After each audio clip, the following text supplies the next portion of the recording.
आज की कक्षा में पुनः स्वागत आप लोगों का है। तो हमारा जो टॉपिक है अर्थव्यवस्था, 10 प्रश्न अर्थव्यवस्था से है। तो पहला प्रश्न है कि भारतीय रुपए का जो पहचान चिन्ह है वो किस तरह का है, कैसे बनता है, इसके बारे में बताना आपको। जो चिन्ह बना भारतीय रुपए का है, इस तरह देखिए होता है, इसमें से काट दिया जाता है। कोई बताएगा ये चिन्ह दिया किसने था? ये प्रतीक किस व्यक्ति के द्वारा दिया गया है? परीक्षा में प्रश्न थोड़ा सा इसमें पुराना हो गया, पहले बड़ा इंपॉर्टेंट था ये, कोई बताएगा? विजय कुमार। विजय कुमार ने दिया है। चलिए ठीक है। तो इसमें चिन्ह जो इसका है आपका आर की तरह है, आर पे जा करके रा लिख करके बीच में काट दिया गया है उसको है। चलिए ये अलग तरह का प्रश्न है। ग्रेसम नियम एक है आपके अर्थव्यवस्था से है, निकृष्ट मुद्रा श्रेष्ठ मुद्रा के संचालन से हटा देती है। इसका कहने का तात्पर्य यह है कि जो मुद्रा हमारी फ्रॉड मुद्रा जो आती है, फेक मुद्रा जो हमारी मार्केट में उतर जाती है, तो सही मुद्रा भी को भी खराब कर देती है वो। तो इसका जवाब यही है, निकृष्ट मुद्रा। ग्रेसम ने नियम जो दिया उसमें यही चीज है। एक प्रश्न आता है, निम्नलिखित में से कौन सा संघ द्वारा एक कर है, इसको लगाता केंद्र है, वसूल करता राज्य है? नाम बता दीजिए उसका क्या बोलते हैं। लगाता केंद्र है, वसूलता उसको राज्य है, तो बताएगा क्या बोलते हैं उसको? स्टाम्प शुल्क बोलते हैं। स्टाम्प शुल्क नाम उसका है। इसको लगाता केंद्र है, लेकिन वसूली या उगाही कौन करता है? इसको है राज्य करता है। चलिए इसको छोड़ दीजिए, बहुत पुराना है, 2010 का है। और ये एक आप स्टॉक मार्केट में देखते होंगे, ब्यूल मिलता है और बियर मिलता है, तेजड़िया और मंदड़िया। तेजड़िया को ब्यूल बोलते हैं और बियर बोलते हैं। परीक्षा में कभी कोई पूछा है किसके प्रतीक है अर्थव्यवस्था में, क्या चीज के प्रतीक हैं ये?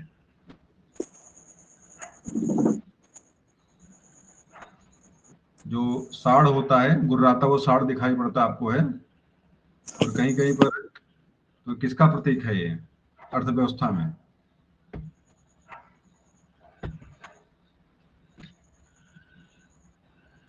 जैसे आप अखबारों में देखते होंगे, जब शेयर मार्केट जब उछाल मारता है तो आपको दिखता है बिल्कुल दहाड़ता हुआ आपको जो है कि बैल दिखता है। तो ये जो है स्टॉक मार्केट की, मेरी आवाज मिल रही है ना?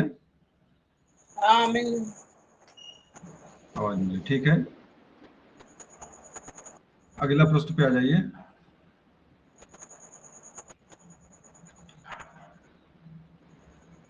एक चीज और ये जानिएगा, विश्व स्वर्ण परिषद जो है उसकी रिपोर्ट के अनुसार एक देश, भारत देश जो है कि स्वर्ण का सबसे बड़ा निर्यातक है।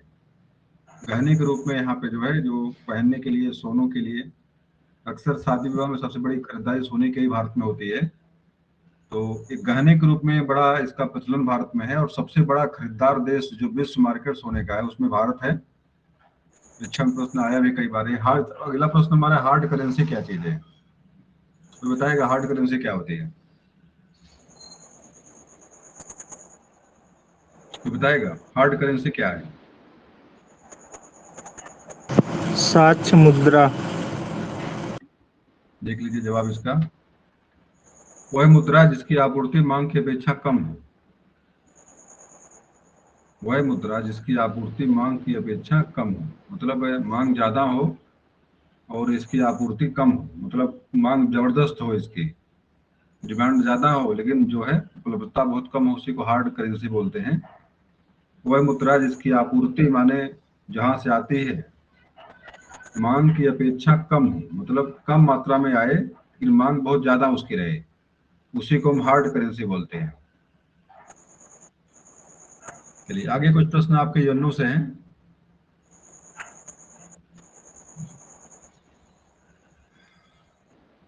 तो पहला प्रश्न हमारा ये, संयुक्त राष्ट्र शासकीय रूप से 1945 में किस तिथि को अस्तित्व में आया? मतलब यूएनए आपका 1945 में बनता है, लेकिन ये तिथि कौन सी है? 24 अक्टूबर। 24 अक्टूबर, बहुत बढ़िया। और संयुक्त राष्ट्र संघ के प्रथम महासचिव कौन थे?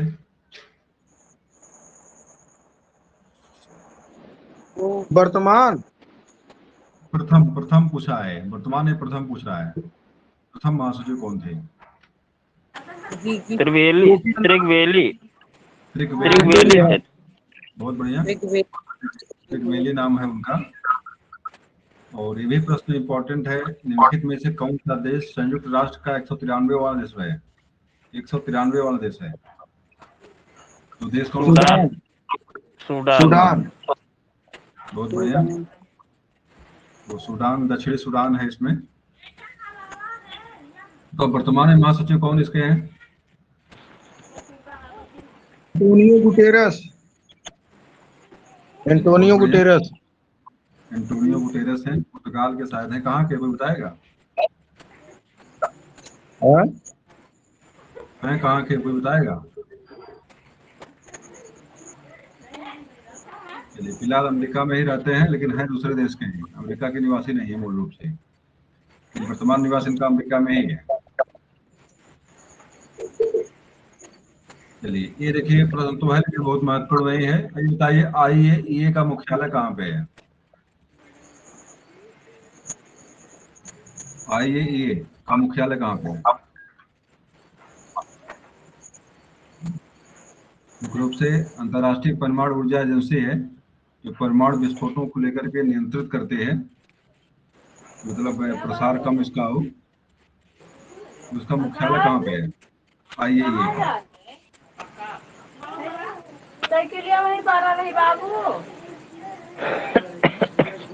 चलिए, थोड़ा सा हमको भी कंफ्यूजन इसमें है, IAEA का मुख्यालय कहाँ पे है, लेकिन शायद ब्रिटेन में ही, ब्रिटेन में तो नहीं है।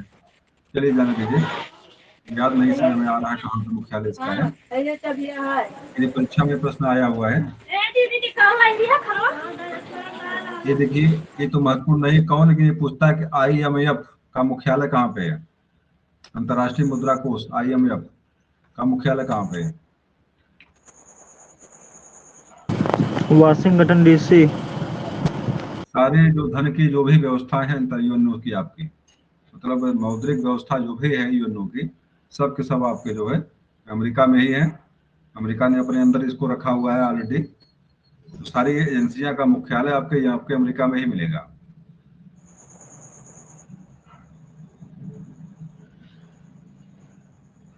संयुक्त, अगला प्रश्न छोड़ दीजिए इसको। संयुक्त राष्ट्र संघ के सुरक्षा परिषद में सदस्यों की कुल संख्या कितनी होती है? सुरक्षा परिषद में कितने लोग होते हैं? 10। संयुक्त राष्ट्र संघ के सुरक्षा परिषद में कितने लोग होते हैं? 15 सदस्य होते हैं, लेकिन पाँच उसमें मुख्य होते थे। 15 लोग, मतलब जो प्रश्न है उसका उत्तर होगा 15 आपका। कहने का तात्पर्य है जो प्रश्न है उसका उत्तर साफ साफ 15 होगा। 5 अस्थायी हैं और 10 अस्थायी होते हैं। अस्थायी सदस्यों का चुनाव 2 साल के लिए होता है। और 5 मतलब अस्थायी देश कौन कौन से? 5 अस्थायी देश कौन कौन से हैं? उन्हीं 5 को वीटो प्राप्त है। नाम बता दीजिए कौन कौन? अमेरिका, ब्रिटेन, रूस, फ्रांस, चीन। एशिया से 2 देश आपके एशिया से हैं, आपका चीन है और आपका जो है रूस है। रूस आपका एशिया यूरोप दोनों में पड़ता है। तो एक मान लीजिए कि एक तनहा देश आपके एशिया से है, वो आपका चीन है।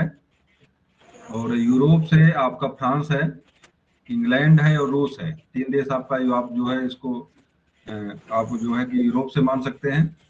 एक देश आपका अमेरिका का है, मतलब अमेरिका महाद्वीप से एक देश आपका है। 3 आपके यूरोप से, एक एशिया से, और क्या हो गया, एक एशिया से हो गया, एक आपका रूस हो गया। एशिया यूरोप दोनों में है वो 2। और 2 देश आपके यूरोप से हो गए 4, और एक अमेरिका आपका है 5। इस तरह से 5 देश आपके जो हैं अस्थायी इसके हैं। और बाकी सदस्य जो हैं अपने अल्फाबेटली, इनका जो नाम होता है उसी नाम के हिसाब से इनका 2 वर्ष के चुनाव इनका होता है। अल्फाबेटली जो है रैंडम अल्फाबेटली इनका जो जैसे नाम इनका आता जाएगा, उससे चुनाव इनका जो हर साल 2 साल बाद इनका होता रहता है। और वर्तमान में तिरानवे देश इसमें है अंतर्राष्ट्रीय आपके इसमें शामिल हैं महासभा में, और उसी में से पारी पारा जो चुनाव इनका होता रहता है 2-2 साल के लिए। परीक्षा में प्रश्न कई बार यही पूछा हुआ है कि संयुक्त राष्ट्र संघ में अस्थायी सदस्य जो होते हैं सुरक्षा परिषद को, कितने वर्ष के लिए चुने जाते हैं? इसका जवाब है 2 वर्ष के लिए, और अस्थायी 5 जो है वो लगातार रहते हैं, कभी हटते नहीं, वीटो पावर उन्हीं को प्राप्त है। और सुरक्षा परिषद को ही संसार का सैनिक कहा जाता है, सिपाही कहा जाता है। जो सुरक्षा परिषद हमारी है, इसी का काम है विश्व में शांति व्यवस्था कायम रखने का, इसीलिए इसको विश्व का सेनापति या विश्व का सिपाही के नाम से इसको जो है जाना जाता है। अगला आपका अंतर्राष्ट्रीय न्यायालय, बताओ मुख्यालय कहाँ पे है अंतर्राष्ट्रीय न्यायालय का? दहेग। हेंग कहाँ पड़ता है? हेंग किस देश में है? एक सर अमेरिका में। नीदरलैंड है सर, नीदरलैंड। नीदरलैंड में है। हेंग जो है नीदरलैंड में है। बताओ न्यायाधीश की संख्या कितनी होती है?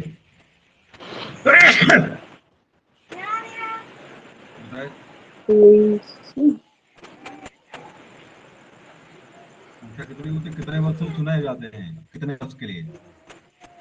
यहाँ तो 7 वर्ष के लिए चुने जाते हैं सर। यहाँ अंतर्राष्ट्रीय न्यायालय में चर्चा हो रही है, अंतर्राष्ट्रीय न्यायालय में। हाँ 7 वर्ष के लिए होता है सर। 9 वर्ष के लिए चुनाव इनका होता है। अंतर्राष्ट्रीय न्यायालय के न्यायाधीशों के चुनाव जो है 9 वर्ष के लिए होता है, या उनका उसमें टाइम खत्म हो जाता तब हटेंगे वो, या तो 9 वर्ष का कार्यकाल अपना पूरा करेंगे। हाँ 9 और वर्ष के कर। इनकी संख्या 15 है। न्यायाधीशों की संख्या कितनी है? 15 न्यायाधीश होते हैं, 9 वर्ष के लिए चुने जाते हैं।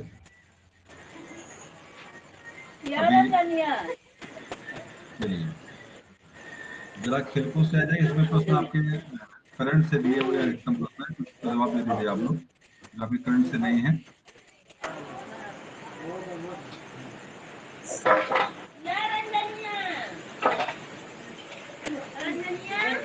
कबड्डी खेल में खिलाड़ियों की संख्या कितनी होती है कबड्डी में?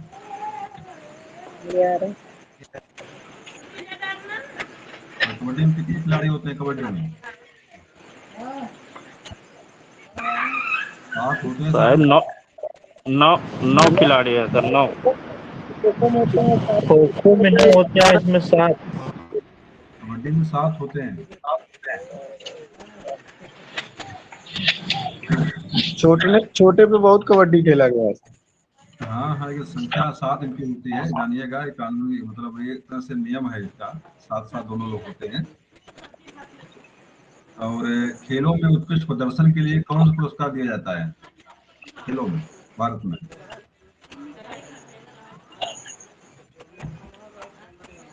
अर्जुन पुरस्कार है। क्या सर? खेलों के लिए अर्जुन पुरस्कार है। अर्जुन खेलों में उत्कृष्ट प्रदर्शन के लिए अर्जुन पुरस्कार दिया जाता है। अब अर्जुन नहीं है, नाम बदल गया है, बताइए। खेल रत्न सर। अरे हॉकी के जादूगर, उनके नाम पे दिया जाता है। मेजर ध्यानचंद। शायद हाँ मेजर ध्यानचंद के नाम पर दिया जाता है।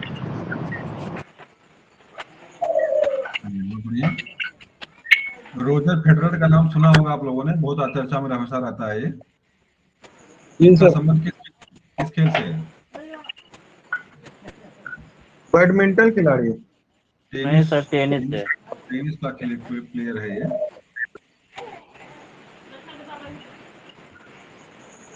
चलिए पुरस्कारों में थोड़ा सा ये भी आपके लगभग करंट का ही प्रश्न सारे हैं, तो कुछ प्रश्न बता दीजिए जो आपके काम के हैं, बता दीजिए इसमें।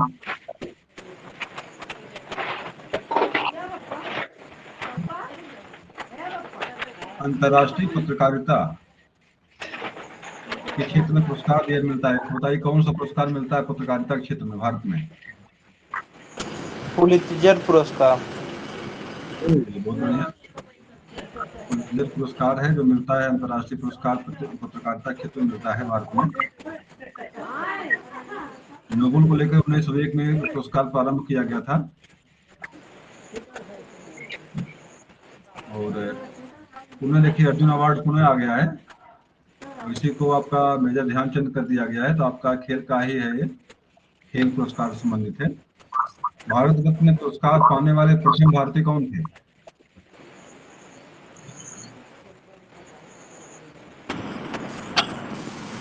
भारत रत्न प्रथम बार किसे मिला था? सर्वपल्ली राधाकृष्णन शायद उसमें है, सर्वपल्ली हाँ राधाकृष्णन। वही यही है सर, राधा कृष्णन। चलिए, इतने ही प्रश्न थे इसमें, बाकी टॉपिक पर हम ले चलते हैं आपको, है।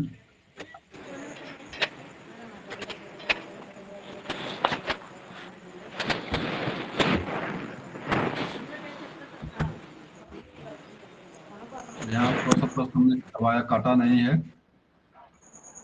आपको वैसे जवाब दे जाना है। प्रश्न उत्तर सब मिलेगा इसमें आपको। थोड़ा सा वेट कर लीजिए 1 मिनट के लिए।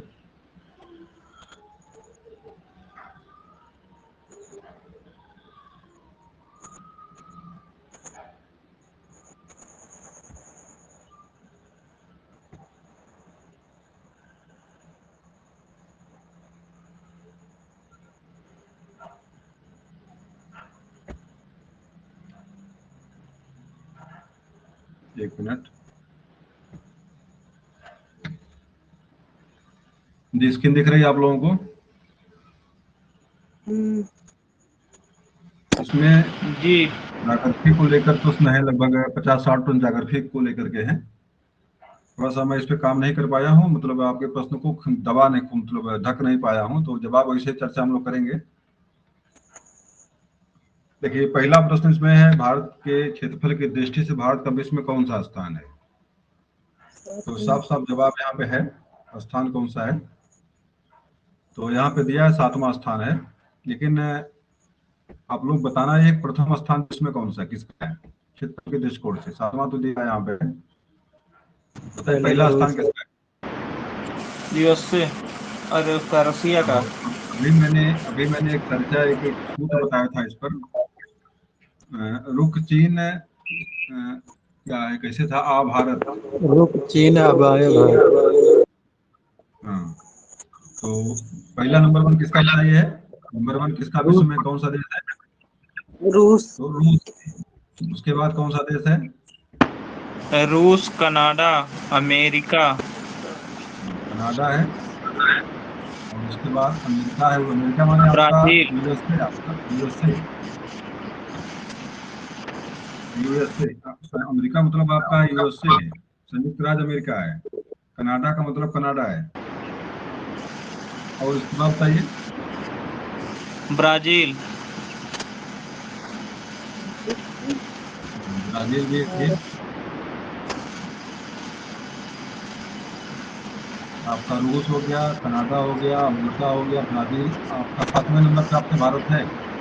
1 2 3 4 है, वही आपका है, ये 2 चाहिए।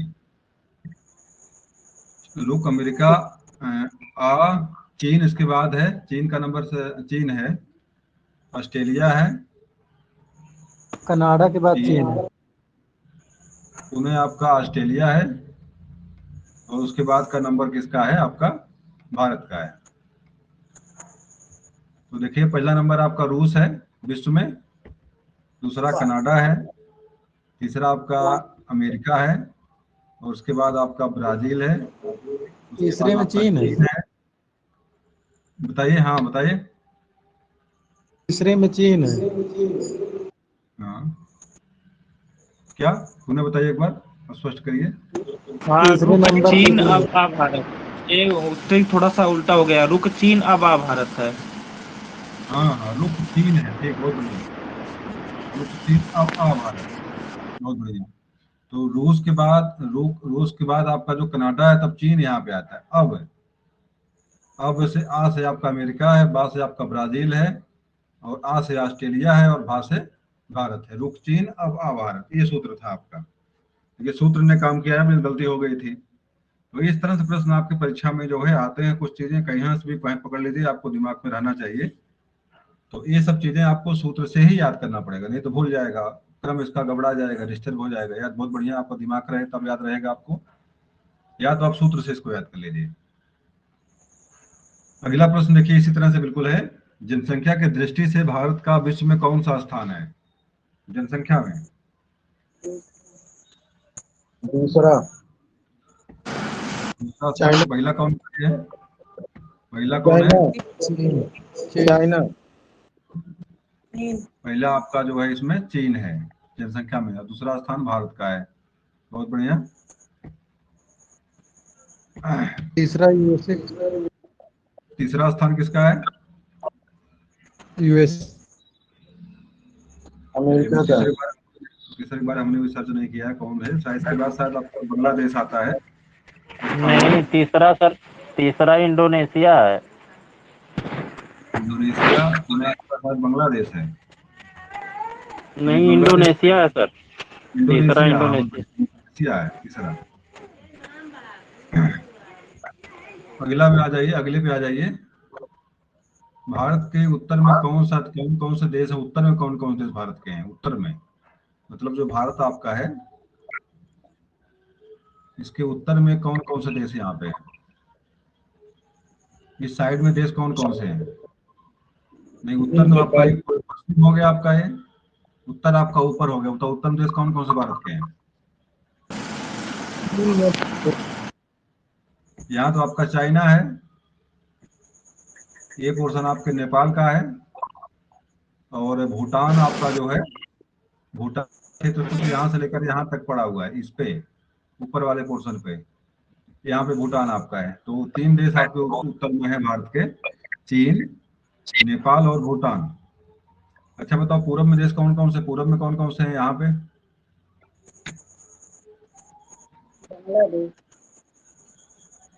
पूरब में देश कौन कौन से हैं?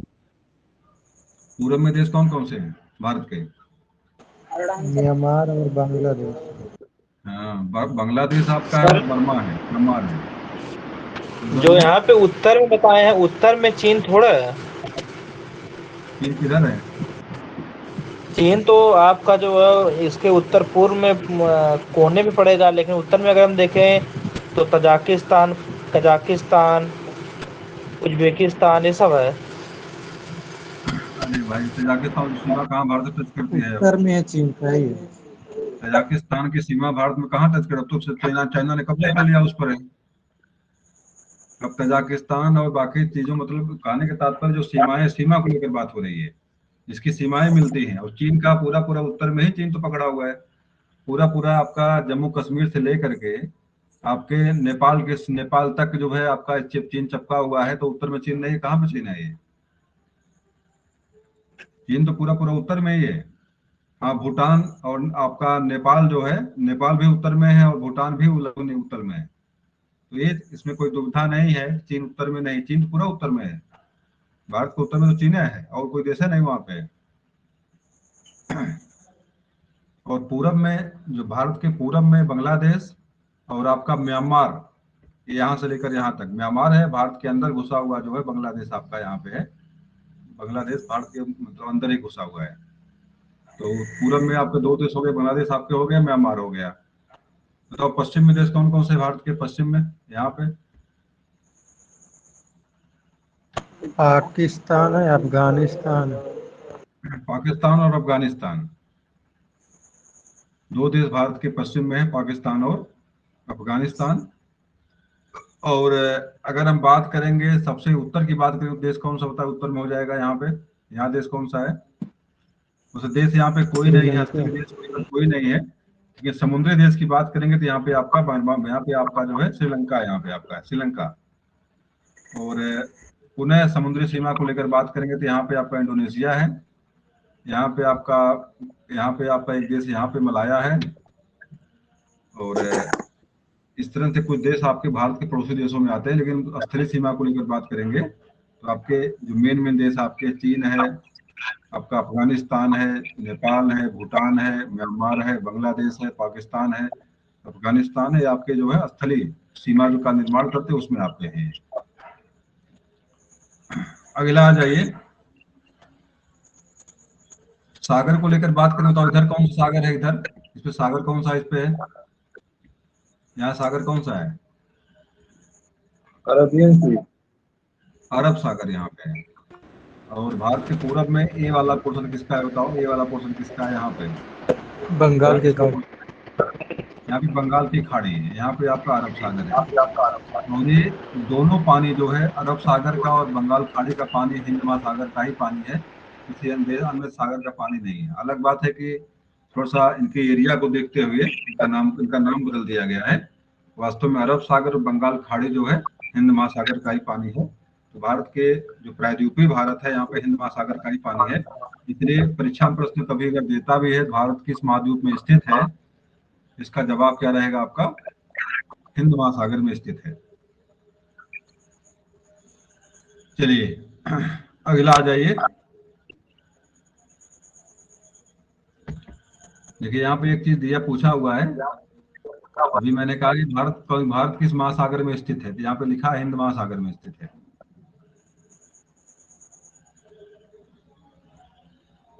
और देखिए यहाँ पे लिखा पूर्वांचल की पहाड़ियां भारत को किस देश से अलग करती हैं। यहाँ पे एक अराकान पर्वत श्रृंखला यहाँ पे अराकान की है जो भारत को म्यांमार से अलग करती है। अराकान पर्वत श्रृंखला है और तो इसी को पूर्वांचल की पहाड़ी भी कहा जाता है। और म्यांमार माने बर्मा को भारत से अलग करती है ये। और यहाँ पे आपका जो श्रीलंका जो आपका है, श्रीलंका को अलग बताओ, श्रीलंका को भारत से अलग कौन करता है?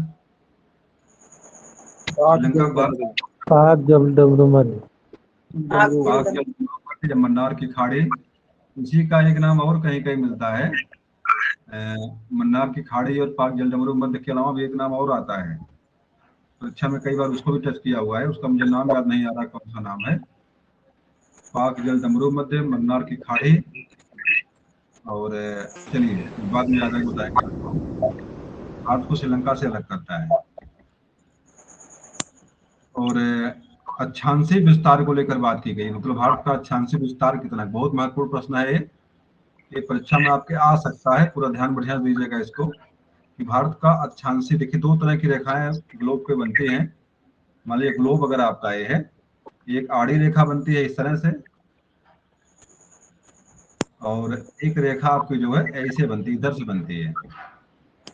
तो अब ये रेखा कौन सी रेखा है? ये वाली रेखा क्या बोलते हैं हमें इस रेखा को?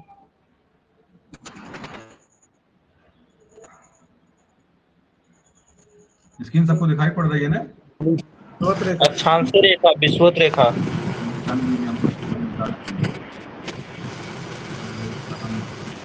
कहाँ गया इसका?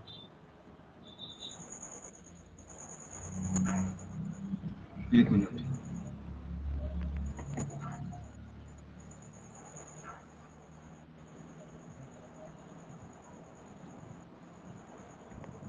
अब देखेंगे अभी जो आपने बताया जो अक्षांश और देशांतर को लेकर के, ग्लोब जो देखते होंगे आपको दो रेखाएं मिलती है आपको यहाँ पे, इसको जानना जरूरी आपके लिए है और परीक्षा में प्रश्न यहाँ से आते हैं। एक रेखा आपकी सीधे ये वाली होती है, थोड़ा सा नक्शा आप सही नहीं बना है। एक रेखा आपकी इस तरह से, इस रेखा को तो क्या बोलते हैं? इस रेखा को नाम बताइए। विषुवत रेखा। विषुवत रेखा अक्षांश से देशांतर है, ये बताइए हमको। अक्षांश से देशांतर है ये रेखा कैसी रेखा? अक्षांश से देशांतर।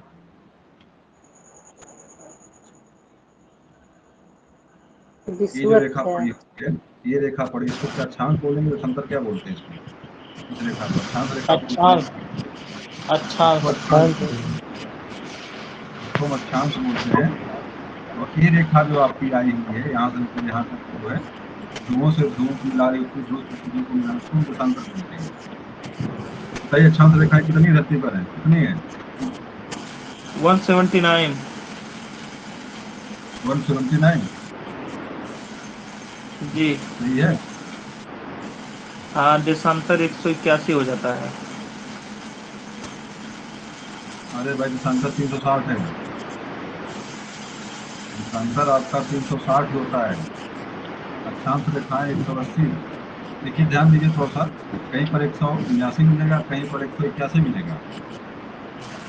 समझने वाली बात यहाँ पे है कि जो आपकी विस्तृत रेखा है इसको जीरो बोलते हैं।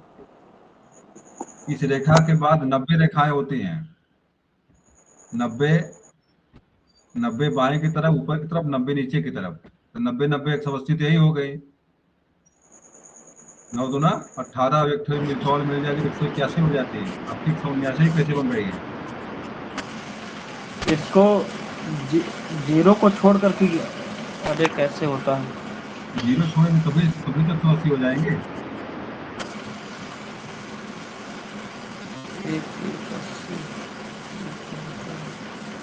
चलिए फिलहाल बढ़िया देखिएगा इसको। देखिए विषुवत एक सौ रेखा उन्यासी इसको है। अब इसको यहाँ पे सिद्ध नहीं कर पा रहा हूँ, लेकिन 179 बनता है। 179 भी लिखा मिलेगा कहीं पर 181 भी लिखा मिलेगा। दोनों चीज ध्यान दीजिएगा। ऐसा 179 पर अधिक मत रहिएगा, नहीं तो मामला फंस जाएगा, तो कहीं आप उत्तर जवाब नहीं दे पाएंगे। जानिएगा आप जो है कि जीरो आपका जो बना है देशांतर रेखा आपकी, जो इसके ऊपर 90 रेखा होती है, इसके नीचे भी आपके 90 रेखा होती है। कि ध्यान समस्या यहाँ खड़ी होती है ध्रुव पर आकर। जो ध्रुव आपका होता अंतिम वाला है, अंतिम रेखा कुछ लोग रेखा नहीं मानते हैं। ये वाली रेखा जो यहाँ पे होती है, तो एक रेखा यहाँ कम हो जाती है, एक रेखा यहाँ कम हो जाती है, तो मतलब इसको आपका 90 ना मान करके इसको कितना मान लेते हैं? इसको जो है 79, नहीं 89 इसको मानते हैं। 89 इधर मान लेते हैं, 89 इधर मान ले। कितना हो गया है? 89 इधर, 89 इधर, और बीच वाली रेखा एक और है, ये जो जीरो वाली रेखा है, इसको भी जोड़ते हैं तो आपका 100 कितना, आपका 179 बनता है। लेकिन जो नॉर्मली किताबों में जो मिलता है, तो 90 ऊपर मानता है, 90 नीचे मानता है, और बीच वाली जो जीरो होता है उसको जोड़ता है, 181 हो जाती है। तो दोनों चीजें आपको दिमाग में होना चाहिए। इसे अगर ध्रुव वाली रेखा को अगर आप रेखा नहीं मानते हैं, तब संख्या कितनी बन जाती है? तब 179 बनती है। मेरी आवाज सुनाई पड़ रही है ना? हाँ हाँ, आवाज मिल रही है। अगर ऊपर वाली रेखा को अगर आप एक 90 मान रहे हैं, इसको रेखा को भी अगर एक मान लिया तो 90 बन जाती है, नीचे 90 बन जाती है, बीच वाली रेखा एक ठो मिला कितनी हो जाती है? 181 हो जाती है। ये अंतर दोनों, तो दोनों सही है। प्रश्न के हिसाब से आपको जवाब देना है। प्रश्न किस तरह का, उस जवाब उसे देना आपको है। अगला जो आपकी रेखा है, देशांतर रेखा है, ये 01 देशांतर, जहां से आपका विश्व का मानक समय जहां से लिया गया है, ए ग्रीनविच जो आपकी है, ग्रीनविच रेखा भी बोलते हैं, प्रधान मध्यान्ह रेखा भी बोलते हैं इसको, है या जो भी कह लीजिए आप। और इसके बाएं तरफ 180, दाएं तरफ 180, मतलब कितने हो गए आपके? 360। 360 हुई भाई। 360 हम जानते हैं, कुछ गलत तो नहीं हो रहा है? 180 180 360। 360 एक रेखा बीच वाली और एक ठो है कर्क जीरो। रेखा। नहीं, जीरो रेखा जो आपकी है, प्रधान मध्यान्ह रेखा, प्रधान समय रेखा जो आपकी है, 361 हो जाती है समझो। लेकिन नॉर्मली जो है आपको 360 मिलेगा, 360 मिलेगा आपको। 360 ही आपको दिमाग पे रखना है। क्योंकि जो 180 जो आप बता रहे हैं, 180 तो 180 वाली लाइन होगी, वह जो मिल करके दोनों मिल जाएगी, वो एक हो जाएगी, इसीलिए 360 होगा। देशांतर रेखा है वो। हाँ, बीच वाली को जीरो बोलते हैं भाई। बीच वाली का भी नाम जीरो यहाँ पे है, जो प्रधान देशांतर रेखा विश्व जो है, रेखा जीरो, भूमध्य रेखा। रेखा को भी जीरो रेखा बोलते हैं। जी सर। और जीरो के इधर 180, जीरो के इधर 180, फिलहाल मिला जुला कर 360 मिलेगा आपको, जैसे भी मिलता हो। 360 ही आपको इसको दिमाग में रखना है, और 180 दिमाग में इसको रखना है। जीरो इसको भी छोड़ दीजिए आप। अक्षांश रेखा को भी जीरो गायब कर दीजिए। 180 इसको मानिए, 360 इसको मानिए। अगर परीक्षा प्रश्न अगर थोड़ा सा घुमाता अगर है, 179 देता, 181 देता, तभी आप उसको जो है अपने प्रश्न की प्रक्रिया को देखकर उसको गलत सही करेंगे वहां पे। अगले प्रश्न पे आ जाइए। हाँ बताइए।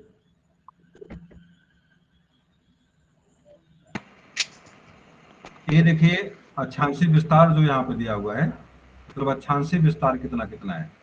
अच्छा, मैंने कहा कि अक्षांश रेखा और अक्षांशी अच्छी रेखा आपकी, अक्षांशी रेखा आपकी इधर से पट्ट रेखा जो गई हुई धरती पर जो आड़ी रेखाएं हैं, जो पट्ट रेखा है, ओरिजेंटल जो है वो आपकी अक्षांश रेखाएं हैं। मतलब पूछ रहा है कि ये रेखा कहाँ से लेकर कहाँ तक है, मतलब इस इसका विस्तार जो है अक्षांशी विस्तार भारत का कहाँ से कहाँ तक है। देखो लिखा है 8.4, भारत का जो कन्याकुमारी जो आपका है, कन्याकुमारी मतलब तमिलनाडु, कितना पॉइंट बताओ भाई, इसका पॉइंट कितना है अक्षांश रेखा को लेकर के, कोई बता दें? 8 डिग्री 4 मिनट। 8.4 या 8 डिग्री 4 रेडियन कह दीजिए, या जो भी कहो, हमको अलग से कुछ नाम इसका है। तो 8.4 आप मानिए, आप 8.4 ए वाला आपका है ये कन्याकुमारी 8.4। लेकिन समुद्री सीमा जो आपकी है जो ग्रेट निकोबर में है वो 6 पॉइंट कितना है, 6 डिग्री 4 मिनट। 6.4 वो भी है और 8.4 ये है, मतलब दो पॉइंट का अंतर, दो अक्षांश का अंतर है। अंडमान निकोबार द्वीप समूह में जो आपकी ग्रेट निकोबार में जो आपका है, क्या नाम, क्या बोलते हैं उसका पॉइंट का नाम क्या है, इंदिरा पॉइंट। इंदिरा पॉइंट जो आपका है जो ग्रेट निकोबार में है वो 6.4 है। और आपका जो मुख्य स्थलीय बिंदु जो कन्याकुमारी आपका है 8.4 है। और सबसे ऊपरी पोर्शन भारत का जो इंदिरा काल है, तो कहाँ पड़ेगा इंदिरा काल इस समय, इसमें इंदिरा काल कहाँ पड़ेगा, किस प्रदेश में है, जम्मू कश्मीर। लेह लद्दाख में, इसमें लद्दाख में। जी सर। और 37.6, 37.6 इसका जो अक्षांशी विस्तार इसका है, मतलब आपको 8.4 से लेकर के 37.6 तक आपका जो है वो स्थलीय बिंदु है। और 6.4 अगर सबसे नीचे की बात करेंगे तो आपका जो अंडमान निकोबार द्वीप समूह जाना पड़ेगा आपको। ये आपका जो अक्षांशी विस्तार है। और लंबाई बताओ कितनी होगी इसकी, लंबाई किसी को पता है, उत्तर दक्षिण लंबाई भारत कितनी है, जी बताओ भाई लंबाई कितनी 32 उत्तर से दक्षिण वाली, लंबाई कितनी है उत्तर दक्षिण वाली, 32 से 14। 3,214 किलोमीटर। बताओ ये लंबाई कितनी है, ये वाली लंबाई कितनी है, इधर वाली लंबाई कितनी है, 2,933, 2,933। तो चौड़ा लंबाई ज्यादा किसकी हुई, भारत की सबसे अधिक लंबाई भारत की जो है उत्तर दक्षिण वाली लंबाई ज्यादा है, 3,214 है, 2,933 है ये कभी कभी परीक्षा में प्रश्न किया हुआ है, दिमाग में रखिएगा। देखो यहाँ दिया हुआ है भारत की उत्तर दक्षिण की लंबाई कितनी है, 3,214 है, और पूर्व पश्चिम की लंबाई कितनी है आपकी, 2,933 किलोमीटर है। और भारत की बीस रेखा बताओ कौन सी गुजरती है, कर्क रेखा। अभी इसको लेकर चर्चा मैंने 3-4 दिन पहले किया था। कर्क रेखा पर कौन कौन से राज्य हैं, कौन कौन से पूरब से पश्चिम जाते हैं, कौन कौन से राज्य पश्चिम से पूरब की तरफ है। 8 राज्य हैं। 8 राज्य इस पर हैं, स्थिर हैं, और परीक्षा प्रश्न यहाँ से बार बार आते हैं इससे। ये 8 राज्य कौन कौन से हैं, कभी कोई पूछता है कि पूरब से पहला राज्य कौन सा है, पश्चिम से पहला राज्य कौन सा है, या क्रम क्या उनका है। इस पर चर्चा हमने अभी 2-3 दिन पहले किया था, कभी इसके पहले वाला वीडियो देखेंगे तो वहाँ मिलेगा आपको, वहाँ पर चर्चा इसकी।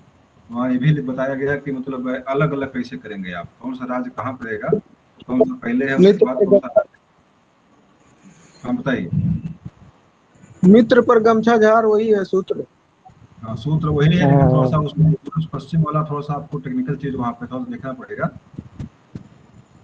चलिए अगले प्रश्न पे आ जाइए। अगला प्रश्न हमारा है अंडमान निकोबार द्वीप समूह कहाँ स्थित है।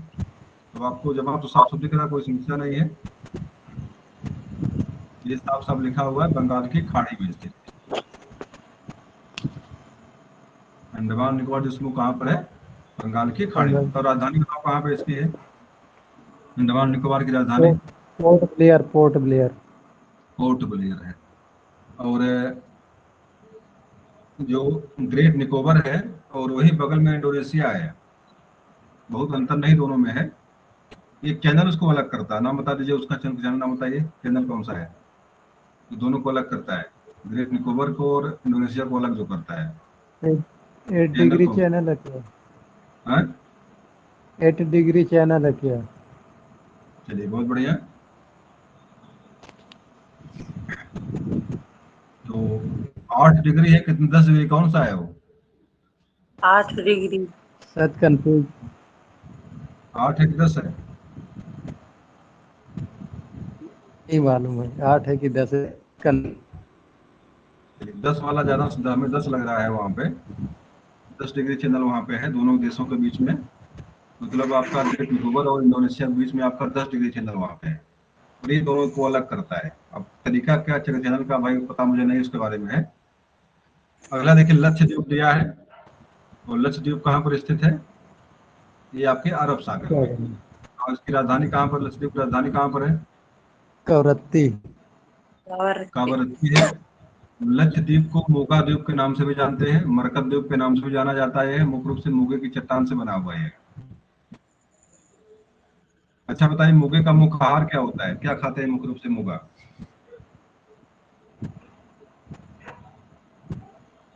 मोगा क्या चीज है? नूडल क्या चीज है?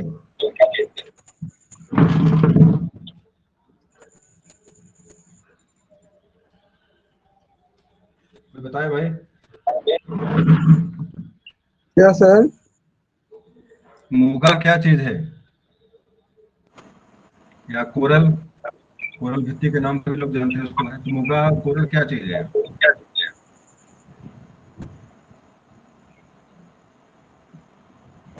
मूंगा सर वो तो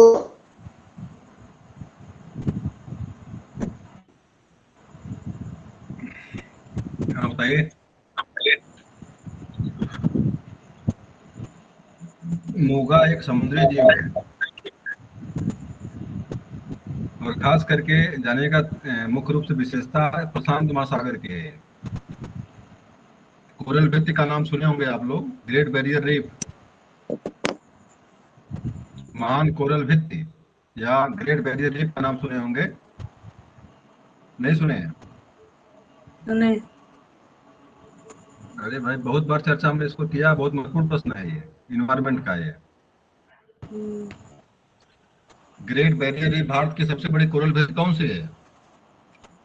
नहीं विश्व के बताइए। विश्व की सबसे बड़ी कोरल भित्ति कौन सी है? नहीं पता। ग्रेट बैरियर रीफ नाम उसका है, ग्रेट बैरियर रीफ।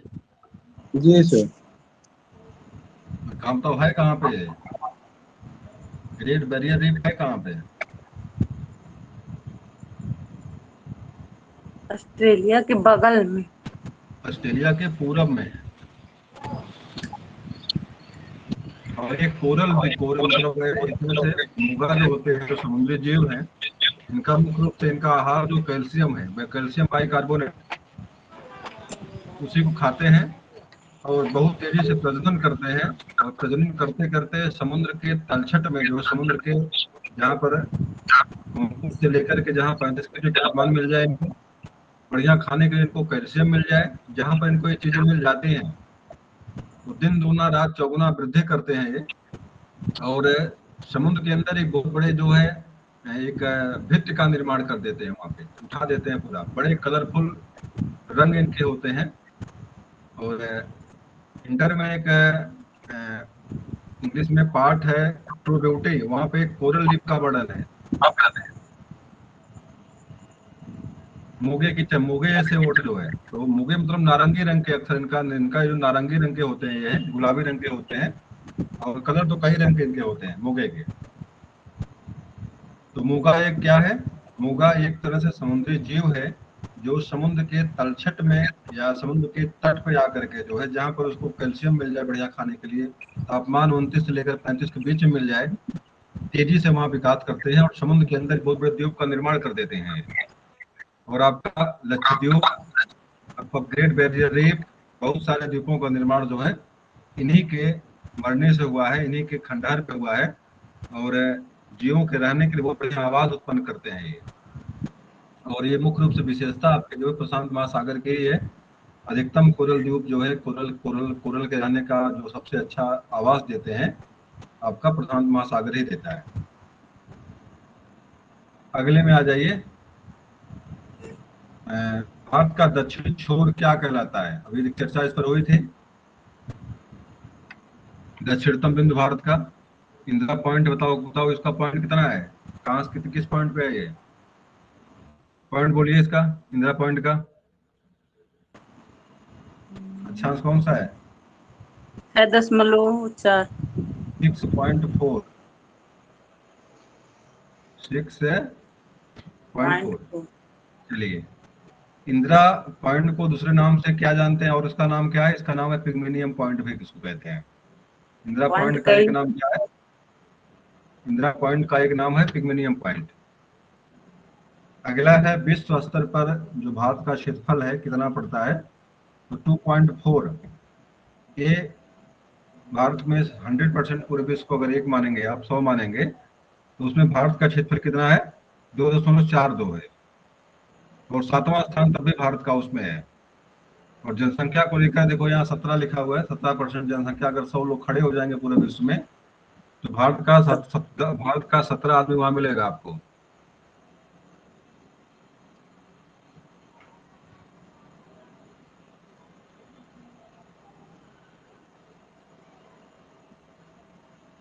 भारत का कुल क्षेत्रफल देखो, यहाँ लिखा हुआ है कितना क्षेत्रफल भारत का है।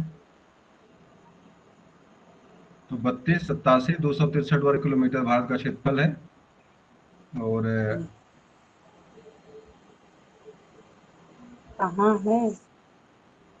दिख नहीं रहा है? 32,87,263 वर्ग किलोमीटर। और देखिए नहीं यहाँ दिख पे रहा सीमा है। देश, हाँ सीमा देशों का नाम देखिए, यहाँ लिखा हुआ बांग्लादेश, चीन, पाकिस्तान, नेपाल, बर्मा, भूटान। अक्षरी सीमा को लेकर है ये 1 2 3 4 5 6 देश का नाम दिया है दिख भाई। नहीं रहा सर। नहीं दिख इसमें नहीं रहा दिख है तो। नहीं, स्क्रीन दिख रही लेकिन वो नहीं दिख रहा जो आप बता रहे हैं। रहा है? इससे गायब हो गया भाई। स्क्रीन पे क्या दिख रहा है बताइए? वो इसकी भारत का सबसे पश्चिमी विस्तार कितना है ये दिख रहा वहाँ तक है। है। सबसे पश्चिम विस्तार दिखा रहा है।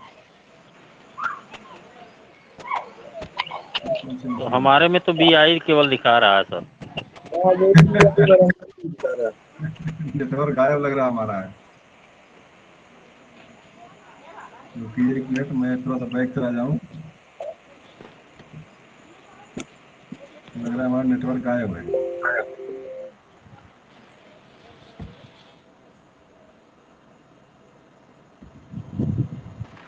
चक्कर मेन वही है।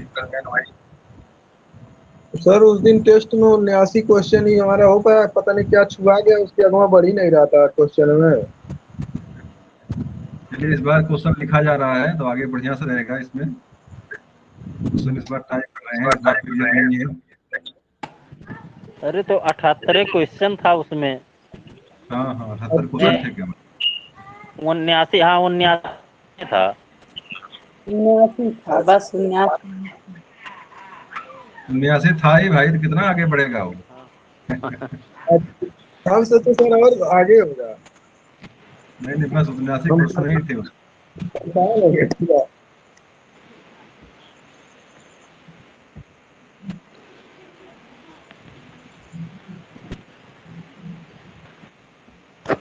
चलिए शायद आपको दिख रहा है कि नहीं दिख रहा है?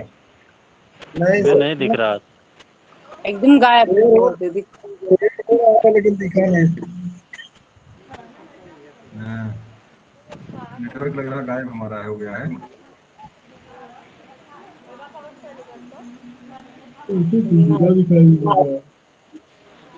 आज तो सही से है।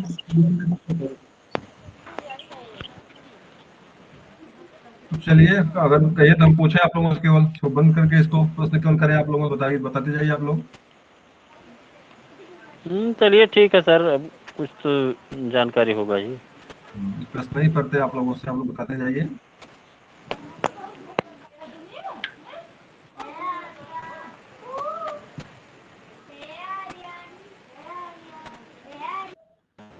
भारत का बताओ मौलिक समय कहाँ से लिया गया है?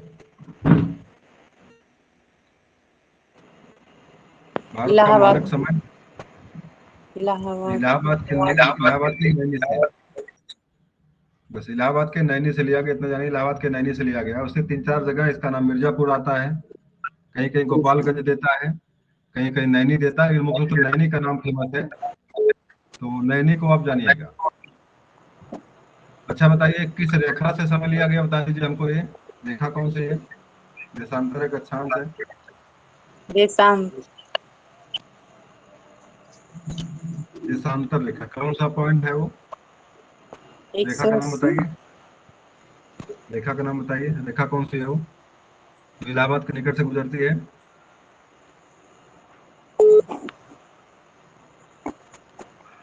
भूल गया, सब पूछ रहे थे आपको। आ भूल गए हैं। थोड़ा ये भूलने वाली चीज तो नहीं थी फिलहाल, लेकिन भूल गया बहुत बड़ी बात है। इस पर भूला नहीं चर्चा है। मैंने बार बार किया है, बहुत महत्वपूर्ण प्रश्न है ये भी आपके परीक्षा का। ये 82.5 अंश देशांतर है, ये 82.5 अंश। हाँ 82.5 अंश। पता था लेकिन सोच रहे थे गलत। तो समय कितना आगे है, कितना समय आगे है भारत का साढ़े विश्व समय से? मान 5.5 घंटा आगे है। 5.5 तो 82.5 अंश जो आपका आया हुआ है, कितने कितने प्रदेशों से गुजरता है, कितने प्रदेश से? 5। नाम याद है? नहीं याद नहीं। चलिए ठीक है, रहने दीजिए, बाद में चर्चा करेंगे उस पर हम।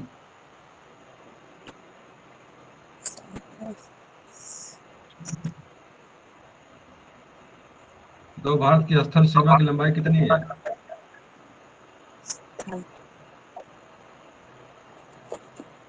भारत की चारों तरफ जो बाउंड्री है, 71 जो सीमा है, इसकी लंबाई कितनी है? इसकी लंबाई है 15,200। कितना?